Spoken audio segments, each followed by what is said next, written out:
নেত্রকোনার একটি গ্রামে বেড়াতে গিয়েছিলাম। খুব রাত যখন হঠাৎ আমরা শুনতে পেলাম ঘরের বাইরে অনেক মানুষের হাঁটাহাঁটি।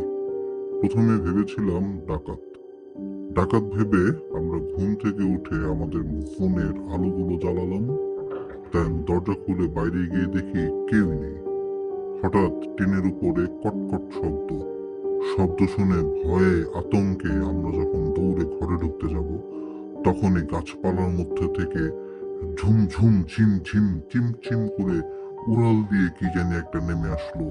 তাকিয়ে দেখি একটি মুরগি খাঁচা থেকে ছুটে টিনের উপরে হাঁটাহাঁটি করতেছিল।